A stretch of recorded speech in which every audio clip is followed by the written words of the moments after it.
The art of a successful practice is working out who you can disappoint the most with the least impact. Sounds brutal, but it happens a lot. Today, we're joined by John Balsdon, former senior partner at Latham Watkins, who built his name in global energy and infrastructure law. From Moscow to London, he's seen every side of big law, what it really takes to thrive as a top-tier partner. Some clients, it's like giving an ape flowers.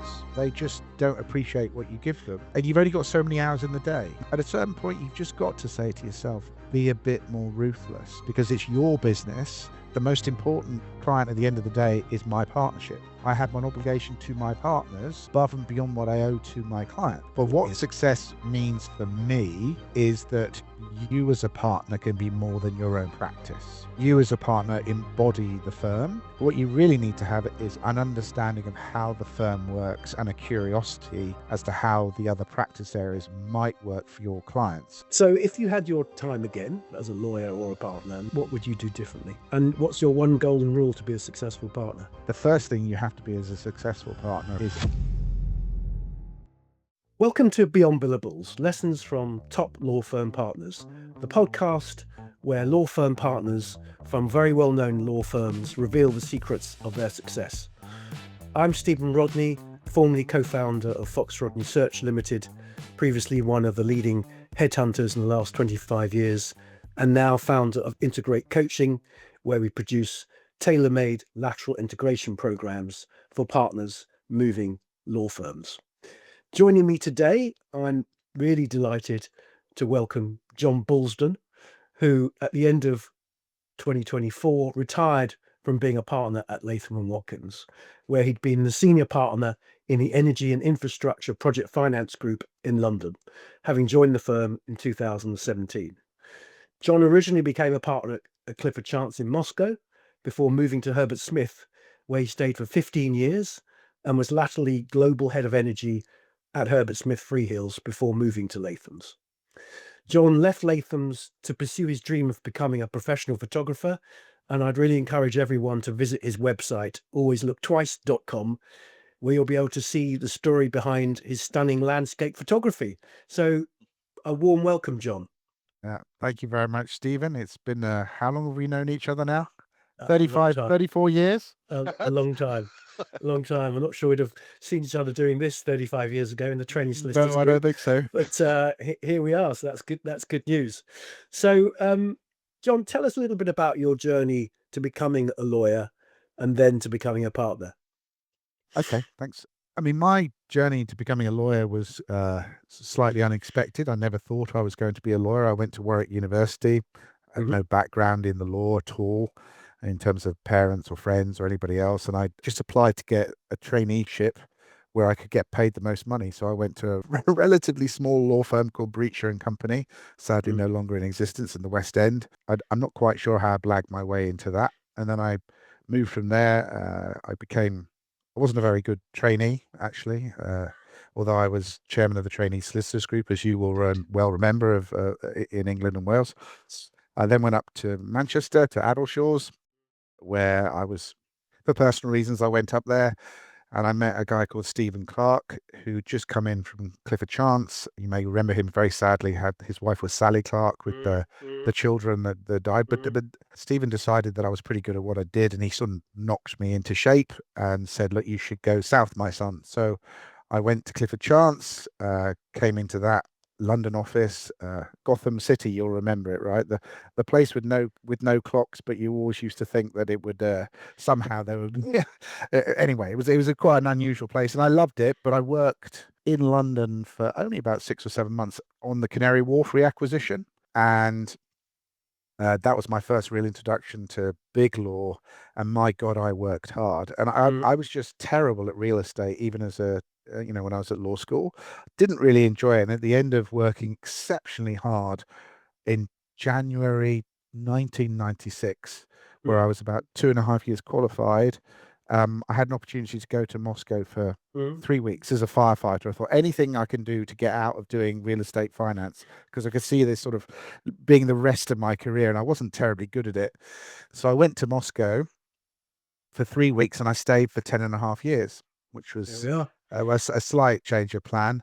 Mm, And I went and worked for a guy called Tony Williams, who ended up being global managing partner at Clifford Chance, and then now latterly at Jamati, at 2.5 years qualified. And he was possibly the most terrifying boss I've ever had in my life. okay. Just terrifying. He used to say to me, I used to stand outside his door with a diagram, because he said, if you can't draw and explain it in 2 minutes, and don't waste my time. So Right. suddenly, from this rather green lawyer who'd been in London, to having this person who said, it's on you and you better bloody well get this right. It was a sort of slightly sink or swim environment, Mm, to be mm, honest. mm. But I grabbed it with both hands and I absolutely loved it. And also, I happened to get into the energy market because that's what Moscow is all about. Yeah. And again, for some reason or other, it just clicked. Unlike real estate, I really understood hydrocarbons and electrons and how you make money out of all of that. And at 2.5 years qualified, hopeless, 5.5 years qualified, after working exceptionally hard, I was a partner at Clifford Chance. So that was my route into partnership. And, there are a number of reasons how I managed to make that, but I think a lot of it was just getting the right mentor, being in the right Mhm. environments. Maybe for me, I'm a slightly unusual person, as you know. I just found the right niche and it then went on from there. Thank you for sharing that so fully. Actually, it's really useful to see how successful partners start. And you've mentioned Tony as a mentor, and we'll come back to the role mentors play in your career. But Yeah, if I can start after that introduction from you, asking yeah. you, what is being a successful partner from your point of view, apart from billing a lot? How do you think the skills you possess, have made you a successful partner? What do you think the top 3 or 4 attributes are for being successful? That would be really useful to hear. Yeah, I mean, I think you can. I don't want to get into that loyally thing of what does success mean, but what Yeah. success means for me is that you as a partner can be more than your own practice. You as a partner embody the firm, and you as a partner can leverage the firm to bring in multiple practice areas. So for me, the first thing you have to be as a successful partner, of course, you've got to be driven, but Yeah. most lawyers are driven. But what you really need to have is an understanding of how the firm works and a curiosity as to how the other practice areas might work for your client. Sort of very client centric, because the one thing clients don't want is someone who says, I only do this, Mm, because they usually have multiple needs across finance, corporate, and disputes. mm, And a successful partner to me is someone who understands that they build their own practice, but they're always looking to bring other people into that practice as part of the firm. That is the really key one for me. The second one is, in order to build a practice, you've mm, got to have people who are willing to work for you. It's very easy when you become a junior partner to just think the whole world revolves around you. But ultimately, you've got to inspire people to want to work for you, whether they're that's associates, junior partners, whether or not it's even clients or people on secondment. And that to me is a sign of someone who knows what they're doing and is successful, because they inspire trust from both the client and from their colleagues and their associates. And you sort of inspire people to want to come into that practice area so you can grow it. That okay. is the second one. The third one is always having the ability to prioritize, knowing Mm, who are the best clients to work for, and understanding that some clients deserve more attention than others in order to grow a business. Now, that can be quite hard. Those really successful partners are very focused on that, at least in my mind. mm, How do you bill a lot? You've got to have clients who are willing to accept a lot of bills, and therefore mm. you've got to focus on the right ones. They're my three big ones Wow. in my Okay. in my experience, generally. Okay. I mean, taking those, one at a time. I mean, the first one, sort of understanding what other departments can do for your clients. That's interesting, and I haven't had anyone say that. Is that something that you came to realize more? I mean, when you went to Clifford Chance in Moscow, obviously that's a much smaller office than Clifford Chance in London, Yeah, at that point. So did you realize that then, or was it later on that you realized that was essential for being I a got. successful partner? Yeah, thanks. I mean, I probably more than yeah, Moscow began to make me understand that, because Mm, it was a smaller environment. I mean, Moscow became the most profitable office of Clifford Chance. Can you imagine that at one stage? And the only way that worked is that the fixed income crew, the capital markets crew, could, for someone like a Credit Suisse, then leverage into the finance people, and then there'd be a problem in the disputes people. And then you very quickly begin to understand that when the client called you from the legal department at Credit Suisse, for example, they just wanted a one point of contact to say, well, how can I get this help? And that began to open my eyes, because it's interesting you're raising this, because I've always thought of a successful partner as being someone who goes beyond their own practice area. But Yeah. many partners, I think, would just say a successful partner is someone who's just very successful in their practice area. But it can only take you so far. So I think it probably was the Moscow experience. And then I just did the math. It didn't matter. Even if I did 2,500 chargeable hours a year and got 7 associates doing the same, it could only get to a certain level. Yeah. If, on the other hand, you can get 10 partners and 50 associates doing that connected to your work, and have a client that becomes very sticky. That's how I began to think about it. It's just basic maths. But you had to go beyond your own ego, which is, yes, I'm a good lawyer, but there's a lot of really good lawyers. Yeah, Does that help? yes, no, it really does. And that actually, I think that leads on to the second attribute that you mentioned. The ability to inspire others, and inspire your colleagues, and also I think you mentioned inspiring clients. Actually, so did that come naturally to you, or did you have to learn that? I had to learn that. Mhm. I said I was a terrible trainee. I was a mediocre at best junior associate. Mm. And it was only when I realized that I had to get my shit together and take responsibility myself and stop looking over my shoulder for someone else to help me. But when you start taking responsibility, and really that means you take responsibility for everything, not just the client. It means you take responsibility for your juniors, because responsibility for everyone in the office. Yeah. You start thinking in a very different way. Your mind really expands. And that's how you inspire people, because at the end of the day, people aren't going to work past midnight for you week after week after week if you're not a very nice person. Mhm. They'll only do it for a while. Partners Mhm. won't want to work with you if you take all the credit and just use them. It just doesn't work that way. I mean, human nature and I think we generally, like most human beings, even lawyers, like working in teams, Yes.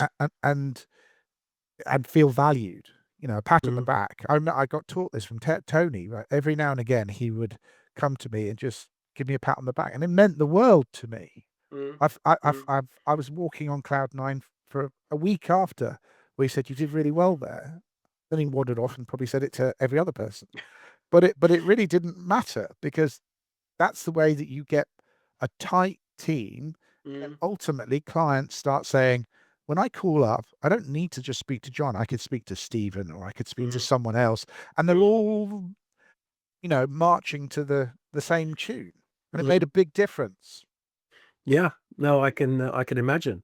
And actually, and then your third point about prioritization, which I suppose in some ways seems natural, but actually when you think about lawyers, that probably isn't natural, because a lawyer may want to sort of service all their clients equally, and in the same timely manner. So how did that one sort of come to your realization that that was really important? Uh, Probably because in Moscow, I worked so hard. I remember I had once 26 facility agreements on the go at one time. Right. It was just horrendous. You're in the office at 7, go home at 1, do that week. I had 6 months I didn't have a day off. Um, at a certain point, you begin to realize there are some clients that appreciate it, and there are some clients that don't. And those that appreciate it are willing to pay, and those who don't are always going to haggle. And being blunt, I use this phrase all the time. Some clients, it's like giving an ape flowers, right? I mean, they just don't appreciate what you give them. And you've only got so many hours in the day, and you're trying to Mhm. build a Mhm. team at the same time, and you're trying to Mhm. try and vaguely keep your home life going. At a certain point, you've just got to say to yourself, be a bit more ruthless, because it's your business. The most important client at the end of the day is my partnership. Yes. I have an obligation to my partners. above and beyond what I owe to my clients. And I can say that now. Now I'm no longer in practice. So any clients, I apologize. But they do the same in their business. Mm, They mm. prioritize. So I never saw why you shouldn't prioritize yourself. And Yeah, another phrase I use to my associates is that the art of a successful practice is working out who you can disappoint the most with the least impact. Sounds okay. brutal, but it happens a lot. Yes.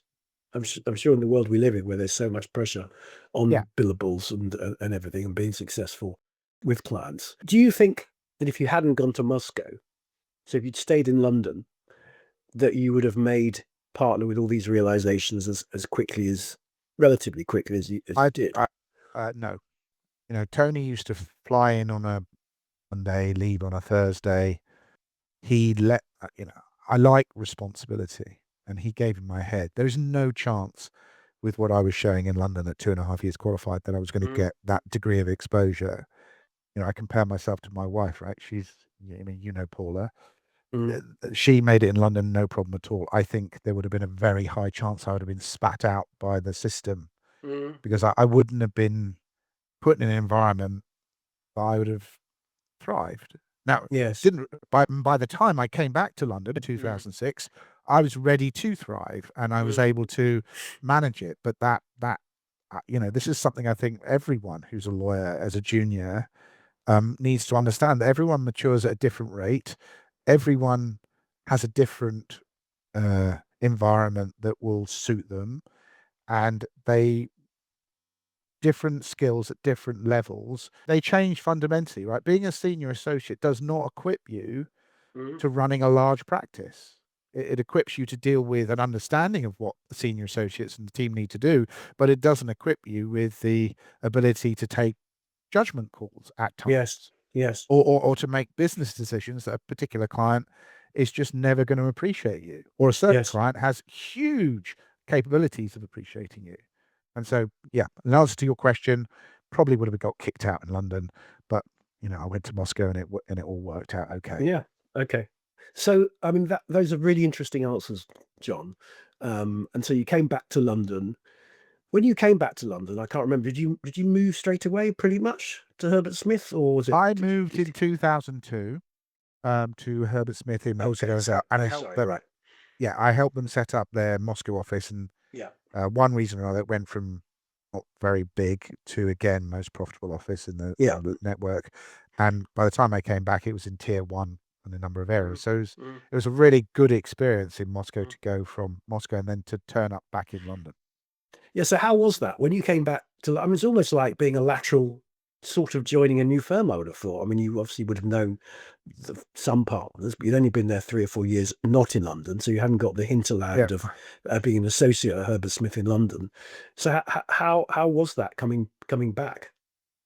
Uh, it was genuinely the hardest thing I've ever done in my life, not least because, again, I agreed with you that I would be very honest. I also got Yeah. divorced that year Mm, mm, and I got custody of my kids that year.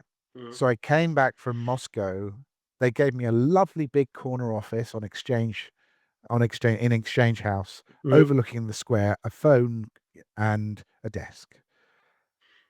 And then I just had to say to myself, well, how am I going to make this work? Because I made a vow that when I left Moscow, I mm, was not going to just keep my Moscow practice because I thought mm, that would then inhibit the growth of the people in Moscow. I would go back 1 week in four, but my intention was always to come back and just create a brand new practice mm. based on the people I knew, um, and let the Moscow practice develop on its own with a bit of help from me because I just think that was the right thing to do. Yeah. But it was terribly hard because Mm. of really, really difficult because Yes. as you say, the integration perspective was, well, you've got this practice, and it wasn't entirely aligned with theirs at the time. So mine was a Mm, lender side practice, mm. um, whereas Herbert Smith's historically was more of a borrower side Yep. practice. Uh, I had to come back into the London office and then work out how I could make my practice shine Mm. within the London office, and do it. I mean, Herbert Smith's a lovely place. I mean, people there are quite patient, but I was quite senior by that stage. So that was my key challenge, was how do I move back and then get everybody to understand what it is I did. Again, it goes back to that, how do you leverage off the other departments? And that was my big challenge, was turning tier one practice over there into a really, really good practice in London. So how did you go about doing that? All I did is I looked at all the key clients that Herbert Smith had, Right. realized that that was a much more of a borrower-led projects type practice, Mm. realized that they also had a fabulous Africa practice, really, really good because of the Paris connections and everything else. Yeah. I thought emerging markets, I can bring my energy and natural resources and infrastructure experience to that, and then I would go out and start marketing to the existing client base of Herbert Smith, and also continue with what I had working for banks. But over time, Mm. my working for banks began to drop, and my experience with the sponsor base went up. And I also Mm. focused a lot on trading houses as well, because Yes. what they needed was someone who could understand how they made money out of the trading arbitrage, um, and and could do it across the world in developing economies. Mm. And that's how I did it. I sort of sat back and went, can I just do what I was doing in Moscow here? No, because I just Mm. don't have that background, so I better Mm. change.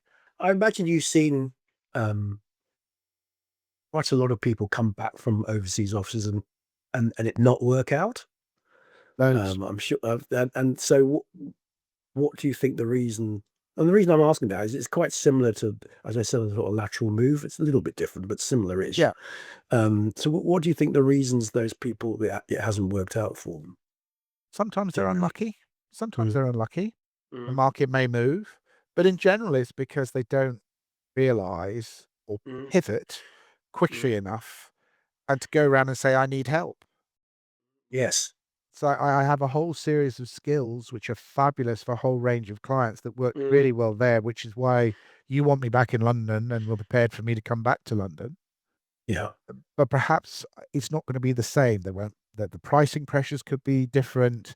The client expectations could be different. There's a whole range of reasons, but you've got to look at that quite quickly and adapt yourself and be honest with yourself and be Mm. humble enough to realize this is the real world. I can't just pretend that it's the same as where I was. And how much responsibility do you think the firm has for realizing that that's going to be an issue and really, really helping someone integrate back in? Or do you not think, do you think it's really down to the lawyer coming I back? think it's 50-50.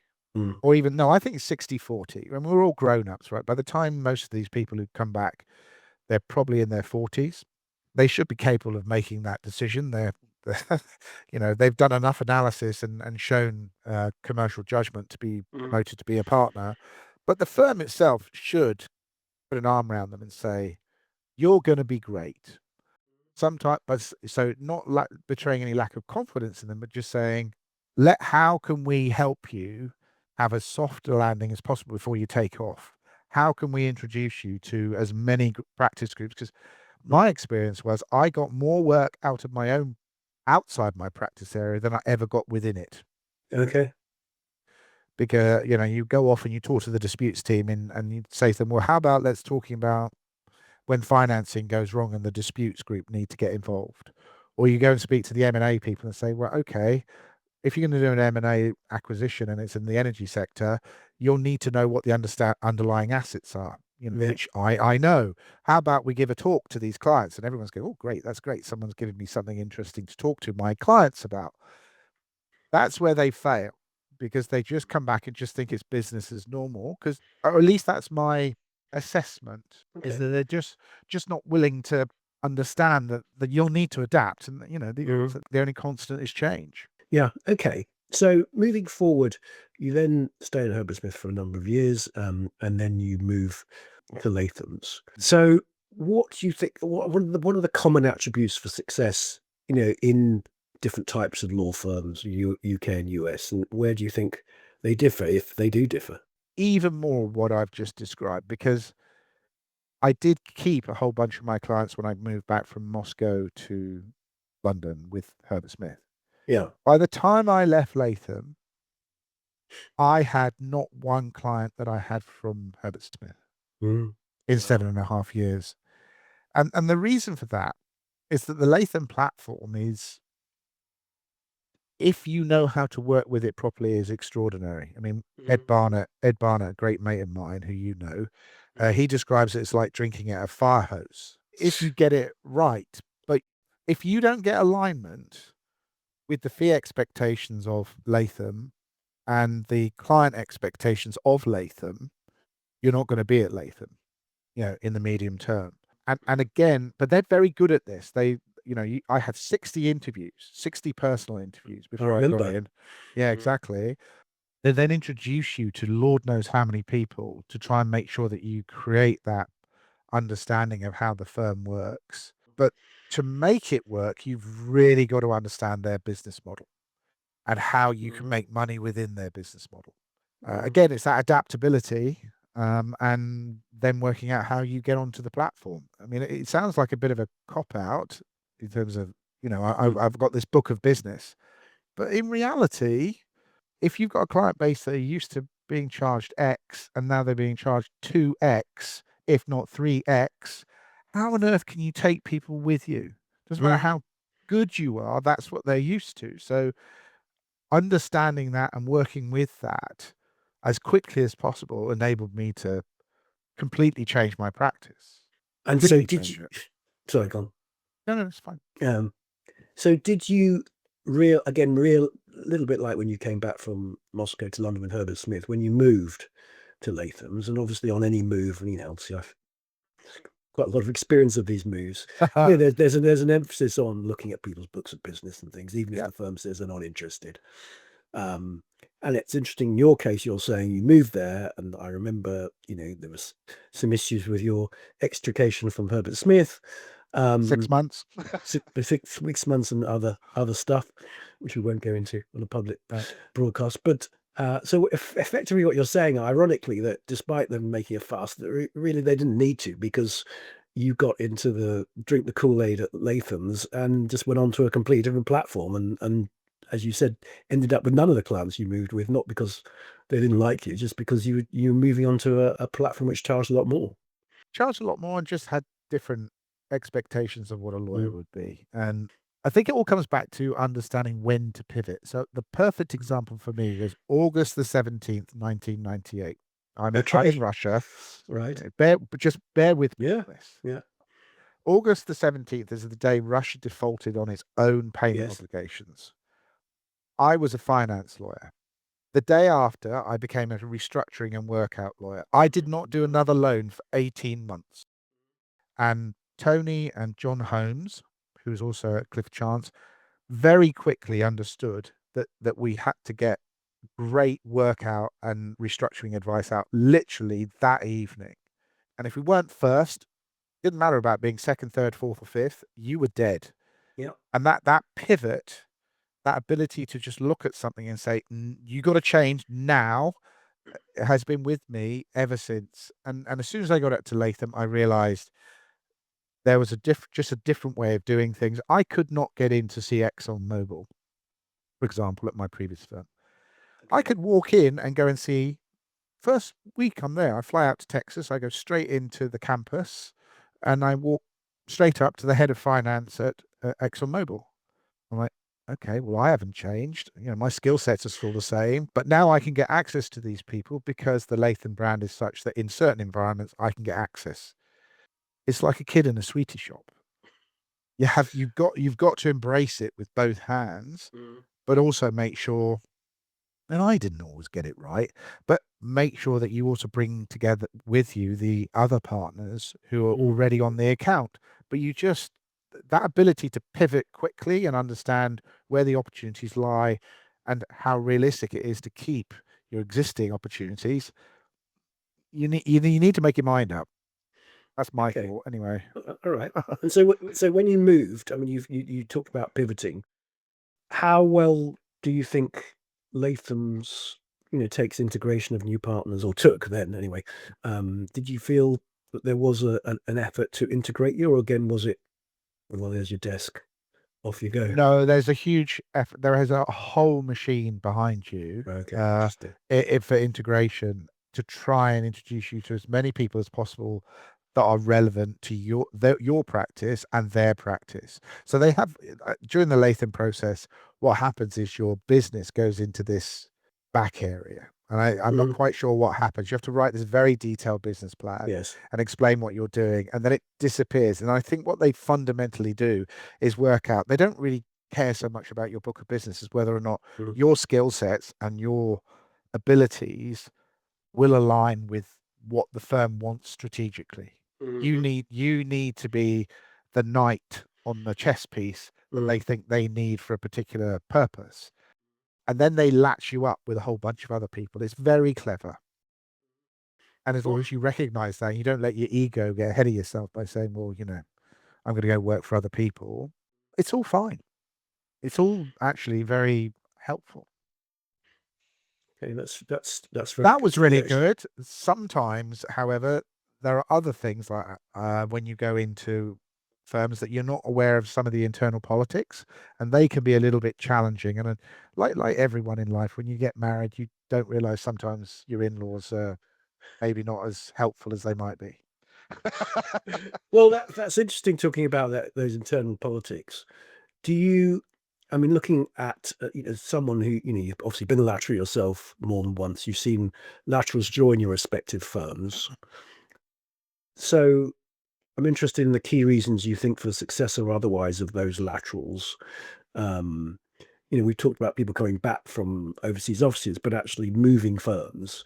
So presumably the lack of looking at or realizing about internal politics may be one of those reasons. But what other reasons do you think that people either succeed or fail from your experience as laterals From moving? from my experience, it's because they were by definition, if you're a lateral, you're probably a superstar somewhere else, and you're used to be able to ruling your own world, Mm. charging your own rates, knowing where all the buttons are, working with people who just think you're wonderful. To come into, I mean, for example, a Latham, everyone's a star. No one is. Very few people are superstars, and to come in and just think you can have exactly the same world and have the same flex and muscle, internal political muscle, if you do that in the wrong way, you're definitely going to come up against a hard place, which I've seen that again and again when people just think that they can do what they used to do, and Mm. either they adjust and they get to the right place or they don't.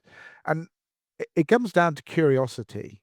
Latham has this ability to, as long as you work within their business model, they have these wonderful pricing people that can be very flexible in terms of making it work, but they want you to engage with the process to make sure that you understand what it is that you need to do to stay within the Latham model. But you've, instead of getting in a huff and saying, well, I've always charged my client X, and they won't possibly stay with me, you've got to say, well, maybe I can work on a different leverage model, or maybe I Yeah. can work on bringing some other people in who can do this more efficiently, or maybe there's another way of doing it. And if we model it this way and we get people working this way, this way, this way, it'll Mm. work. If you Mhm. do that and you engage with it, they're wonderful. But the people who just don't have curiosity because they think they're a superstar will either come a cropper or will find that they will be engaging with those people Yes. in a way that they're already on the back foot. Why would you bother? I would just go and speak to them and say, look, how do we make this work? That's my big experience. If anyone comes in, does not align with the culture, does not align with the billing processes, does not align with just the way the clients work and how they're expected to work. And if you do any of that, then you're going to be learning very quickly that that's probably not the right way to have a long-term career. That's fascinating to hear. And in fact, what I do now on the integration coaching side, we spend a lot of time talking about those particular issues you just raised with Yeah. laterals.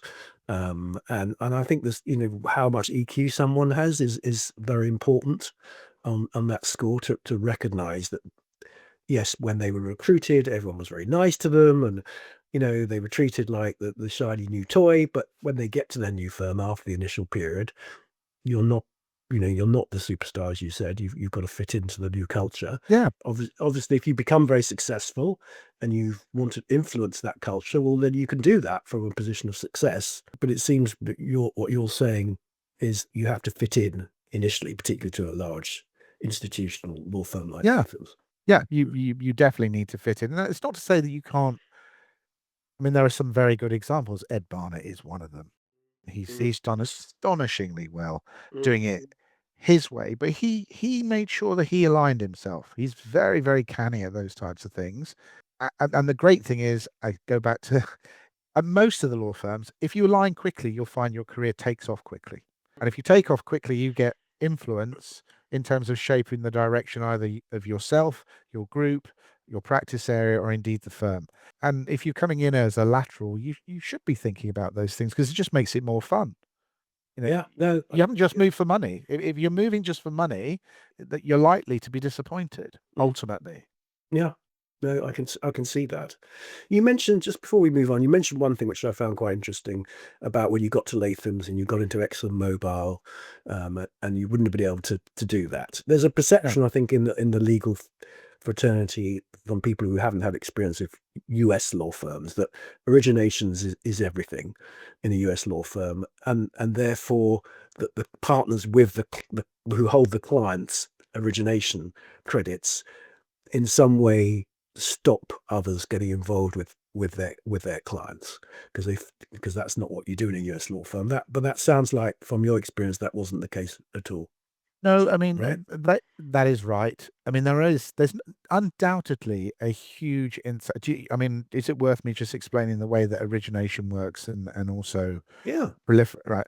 So at Latham, they were very clever about this. What happens if you originate a client? You get 100% origination of that client forever, Mm, which sounds terrible. But if just say let's just say I originated the old Fox Rodney and you were working for me, but then you had a dispute and I was able to give that to another partner. The partner wouldn't get the origination credit.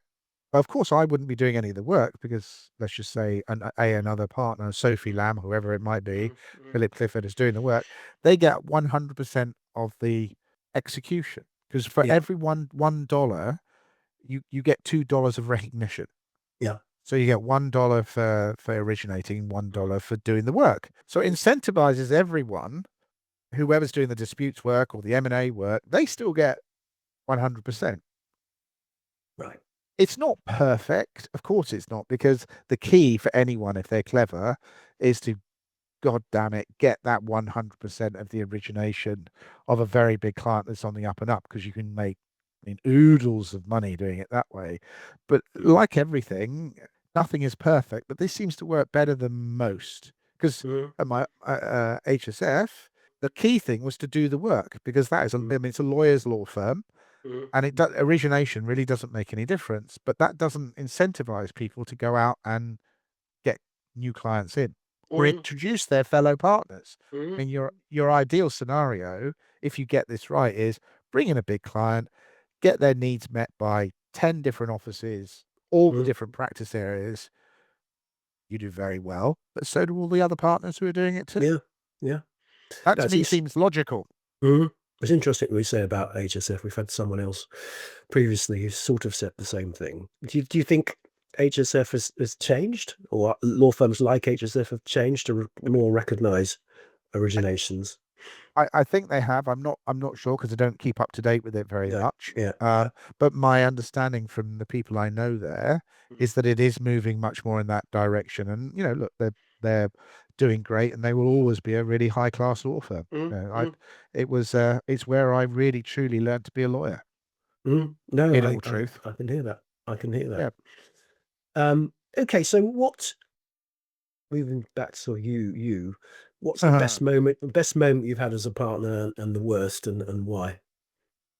The best moment I've ever had. Well, there are a number of them, but they all relate to the same thing, which is when you grow a group and lots of people who are associates become partners.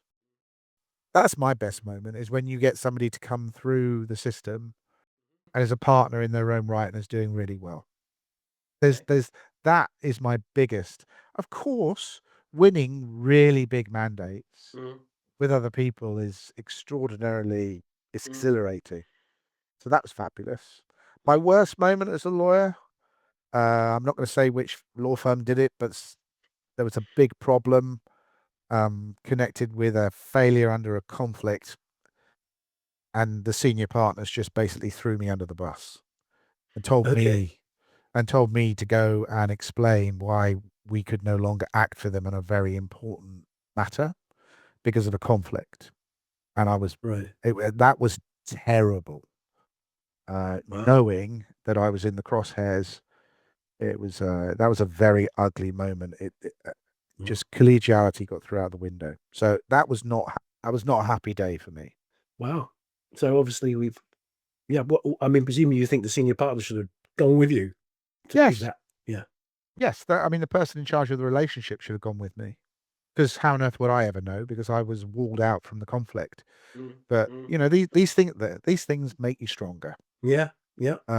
It made me very focused on conflict management, and not just conflict management, but the ability to be sued for doing things wrong. Mm. You know, in all my 34 years, despite working in 54 countries and some very challenging ones, I've never had an issue. Okay. So, That's good you to know. know, And but hopefully my you God, won't did have that, one now. no, hopefully I won't have one now, but my God, that really did drill it into me. Make sure you get that right, and get to know the conflicts people, and make them your friend. That's another Mm, big tip I mm, give to anyone is work out what conflicts mean within an organization and make mm, sure you truly understand the process. mm, mm. So how did that client react when you went to see them to tell them this? And the thing is, the client themselves knew me really well, Mm. and I think worked it out for themselves and were actually very understanding. Oh, okay. That's good. I don't think they were very understanding with the more senior people, but they were very understanding with me. Okay. So perhaps the lesson of that, it goes back to client management and getting to know your clients so that if Yeah, you have a situation like that, you're not going in as a stranger, but you're going in as someone that works with them closely and they can, you're in the trenches with them and they can see from what you've said that it was the generals above you who made the decision, not the, yeah. Although I not, wasn't able to tell them that. no. That was the worst thing, is I couldn't actually tell them what I knew, because that would have then Yeah. caused other problems. Yeah. But I mean, of all the skills that I think I have, as a lot, is empathy with Mm, clients. That's what I. It's probably the thing that above everything else. Am I a good lawyer? Yeah. Am I the best lawyer? No. But me understanding when I'm in a room what a client wants mm, and what pressures they're under, mm. and being able to cut through if they really need a quick decision as to can I do this, John? And me being able to evaluate it, that's probably my single largest skill. Okay. Well, that's good to hear.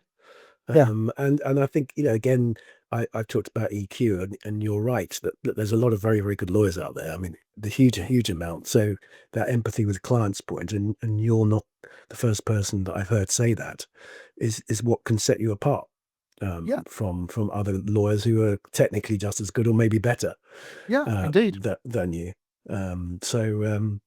Okay. So if you had your time again, and now you come on to you're leaving law, but you had your time again as a lawyer, not necessarily just as a partner, but as a lawyer or a partner. I mean, what would you do differently? A lot of this is personal. Yeah. I worked ridiculously hard to the exclusion of everything else and ended up getting divorced. I would not do that again. I would spend Mm, more time. It's one of the things I spend a lot of time with my associates mm, stressing. You need to always recognize that your family will be with you long after your career is mm, over. And that there's no such thing as work-life balance if you're in a mm, major law firm, but you can at least, it goes back to the same point, you prioritize. And prioritize parents' evenings, or prioritize taking time with your spouse to make him or her feel special. mm, Uh, mm. recognizing that you're a driven individual, which means you're likely to be too driven and too focused. That would be the one big thing I would. Everything else, I've had Mm, a wonderful time. 10 years in mm, Moscow, asked to travel around the world at the front of the bus, mm, doing unbelievably interesting deals, but that would be one of them. And then the second one is mm. when I was a junior, probably junior partner, I suffered, I think, from what I call junior partneritis. Right? Okay. I was definitely a bit of a dick, and just thought I was far more important than I really am. And just had somebody who I wish someone had put their hand on my shoulder and said, "Look, don't do that. Don't make those statements," because I was billing you some money, and I thought that was the only thing that mattered, and blah blah blah blah blah. Mm, mm, I wished the EQ that I have developed from about 45 onwards. I wish I'd had a good dose of that for my mm. colleagues and under that age group. Well, thank you for being so open and transparent about both of those. That's really, really very interesting. I mean, to loop back to where we started a little bit about mentors. And obviously, you mentioned Tony Williams, so I presume Yeah. you would view him as a key mentor. But correct me if I'm wrong. But are there other mentors you've had, and what key piece of advice have you received from him or them, which had a positive or negative effect on your career, or to do or not to do? Well, Tony was the one that taught me how to be rigorous in my analysis so that I could go into any room and be able to hold the room. Hmm. The ability to be that person who everyone looks to, and that's a key skill at a certain level in your career. He was unbelievable at that. He also taught me how to make money. John Holmes, who Okay. is another mentor, it taught me how to make even more money. Right. But he was very, very Talking about skillful money for yourself or for the firm? for the firm, For the firm, yeah. and how you can manage clients, situations, and just generally people. He was a genius at that. My wife has taught me, Paula, for those who don't know, my wife is Paula Hodges Casey. Mm, mm, She taught me the benefit of, she's a true mentor in so many ways, but how to be a better lawyer.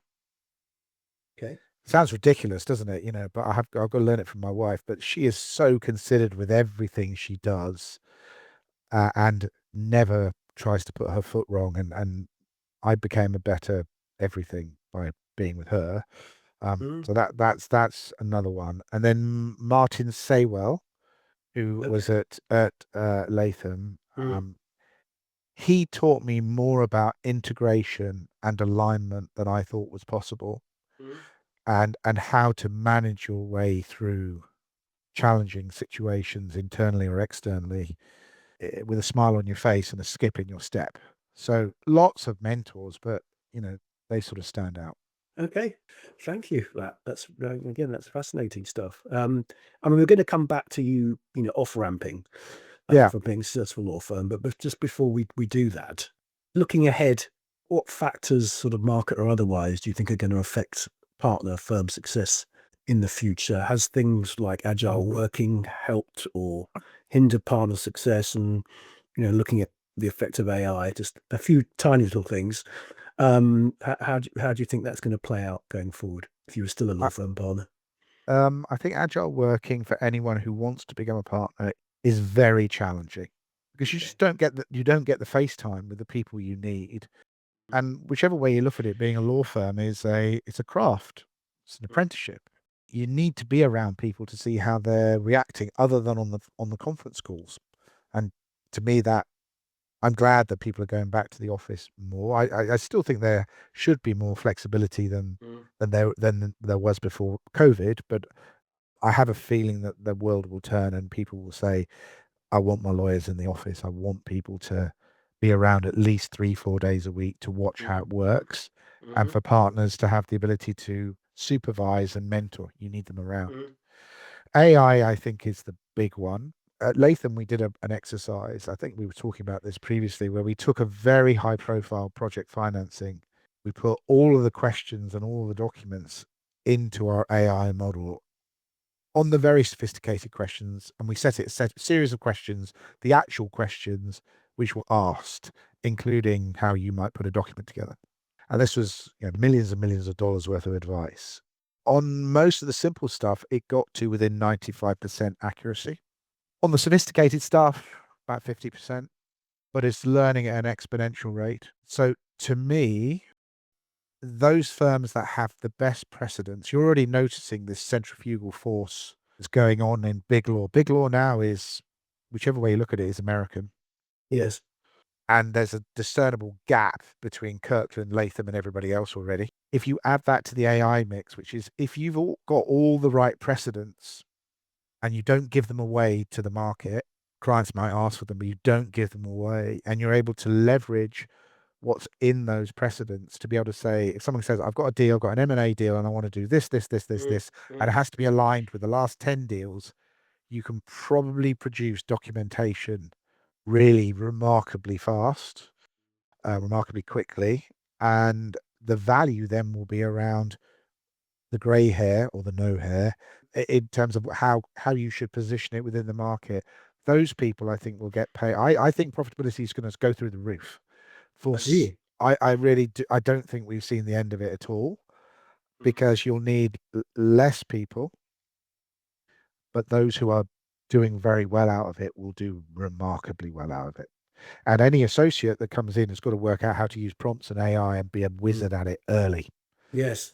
Or even before they're an associate, maybe. Yeah, I mean, but how would anyone compete if you say on any of, let's just say, the top 100 M&A deals in the world, where let's just assume that Latham and Kirkland are on 60% of them or 70. Mm. How on earth could anyone break into that if you're able to say, I can produce an SPA in a week, bang, virtually done. And as long as the general counsels accept the risk, and I think, again, we spoke about this, there's even a model where you say, general counsel says, I can go out and take insurance based on documentation risk, because all the commercial risk is being dealt with by the grey hairs. And I can take insurance, which is backed up again by AI that can do the analysis on the documents. Suddenly the world changes in a very material way. Sounds a bit apocalyptic, but Well, you're saying the opposite, actually. You're saying that for the top law firms, you think actually it'll make them a lot more profitable. yeah, because you won't have as much overhead. You won't need so many people. You'll be able to do things faster. Everything will speed up. And for those involved in that, they'll do very well. I'm not sure what that means for scale. Yes. And for the junior lawyers coming through, how are they going to learn to Well, that's become where the you've got to grey be. hairs? Yeah, that's where they'll have to stand out very early in terms of prompts, and also I suspect a huge amount of time being spent on mentoring. Yes. That's what I think. You identify quickly. Probably I would never make it because I didn't mature until later. That's where a lot of thought needs to go into that. A lot. Okay. So yeah. That's again, thank you for that. That's a very considered answer. So moving, to you leaving law, how did you off ramp from being a successful partner in a global firm? Got to COVID. So at that stage, I am 55. And I just looked at it and said, everyone thinks they're going to last forever. I started looking around and I began to realize that Latham, they have this wonderful thing at 55, a man calls you, or a woman, and they call Right. you in January and they say, oh, we're not asking you when, but how much longer do you think you want to be doing this? We really value you. And actually, American law firms, you can go a long You can. time. They said, how long do you think that you're going to be with the firm? First time I've ever been asked that. At that stage, you realize I'm grey hair. So that I said to myself, okay, what does that mean? At first, I thought, well, Were you, were you expecting that call or just came? yes, because it's sort of Were you known? one you thing. know it's coming, right? Okay. And when you get a call from someone who's the head of your finance division, that's not normally a call you want to receive. Yeah. But anyway, you get the call and you know what's going on, and they say, we're very happy with you, and blah, blah, blah. And you say, yes, I'm determined to be here. I'm really enjoying it. Okay, shall I call you in a couple of years? And you go, yep, that'd be great. I'll speak to you then. Suddenly make my mind starts whirring and going, okay, well, what am I going to do? And I'm listening to other partners that say, well, I'll go and play golf and I'm going to go on holiday. And so I had a very stern conversation with myself. And I looked in the mirror. I said, John, are you really going to be going on holiday for the rest of your life? And I went, not a chance, because I'm just not built that way. The idea that someone who's used to working 12 to 14 hours a day can now go on holiday for the rest of their life, it's just a joke. So I then started thinking about things I wanted to do. I'd always wanted to do photography and travel. And so I started putting a business model together to do it. And that's what I said to myself, if I'm going to off ramp, I want to go into something where I'm not lost by March. And then the other thing that Latham does, which is what I think, and I understand a number of American law firms do, There's this organization called Zelensky Parsons. Okay. And what they do, they fly you out to this husband and wife couple in Tucson, Arizona. So Paula came with me. And in October of last year, and they sit you down for 2 full days and talk about Right. what you want to achieve in retirement. So this is after you've told Latham's you want to Yes. retire. Yes. This is Interesting. after I've said I'm going to go, and they say, okay, well this is our sort of present to you. So you go out there, and they boil everything down into real priorities, which you and your wife can buy into. You know, Paula, for example, is a successful arbitrator, and their phrase with her is, Paula, don't take anything on. It's like the default is no, no, no, hell yes. So, and for me, it was the same. It's like, do I want to do hell, hell, hell, no, no, no, no, no, hell yes. And I've always wanted to do my thing. So that's how I managed to find myself on January the 1st, able to then step into this other domain. And I really would recommend all partners 3 or 4 years out to spend time thinking about these things, because forget the idea. Let's just think about the average law firm partner. Probably went to a really good university, been in competition since the age of 22. I was a partner for 25 years, struggling. And then the idea that you'll just go, "Ah, that's it. I'll have another margarita." It's just ridiculous. I'm not saying that they won't be able to do more of that, but the idea that's all they do is just not, that people just aren't made that way. So really thinking about that and planning it ahead, and maybe having a conversation with the law firm and saying, okay, can I reduce my days, or can I reduce my hours so I can start building other things, so that when you come off ramp, you don't become a pain in the ass at home. And more importantly, a pain in the ass to yourself. Find something else to do, whether it's fitness, whether it's a charity, whether or not it's local volunteering, whether or not it's building a business you've ordered, or pursuing a dream. But having something to give yourself structure for that period while you're readjusting. I mean, I'm really happy now. Although I'm ridiculously busy. I'm almost as busy now as I was when I was a partner. Yeah, it's well, as I said right at the beginning, I'd recommend people go to your website, alwaysthinktwice.com, because it's Yeah. fascinating stuff. So that's really interesting, and there's obviously we're littered with examples of people who do retire, I think, and haven't given it any thought. It can go very wrong, or they end up coming back, Yes, exactly. and or withering away, which either mentally or physically or both, which Yeah. neither of which is ideal. So yeah, that's very interesting to hear that from you. So we're moving towards the end now, John, and so I've got a Sure. couple of questions which I ask every guest. So the first one is, what are your 3 non-negotiable behaviors for you and your team to ensure success? Do your best. Come to each other immediately you've made a mistake, and be Yeah. enthusiastic. Okay, Right? If you do all those things, you'll have a happy practice, right? That's what I think. great. And what's your one golden rule to be a successful partner? A golden rule to be a successful partner: be your own man Or woman? or woman. Yes. Sorry, be your own person. Don't try and be something you're not. Don't look at a successful partner and say, I need to be like that person. Just do it, Frank Sinatra, do it your way, because it'll be so much more authentic, and you will play to your strengths. Don't try and be a technical lawyer when you're not a technical lawyer. Yes. Don't try and be a people person when you're not a people person. Find your own route to success. Yes. Yes. That to me that's my one golden thing. Be authentic. Yeah, that makes a lot of sense. So look, thanks for being our guest on Beyond Billables, Lessons from Top Law Firm Partners. It's been really, really fascinating to hear from you on what makes a successful partner. So we're very grateful for you having made the time to speak to us.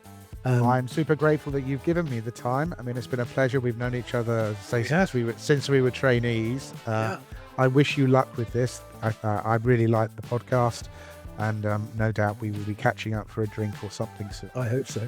And join us on our next episode of Beyond Billables, Lessons from Top Law Firm Partners, when we'll have another partner who will share their secrets of success. So see you next time.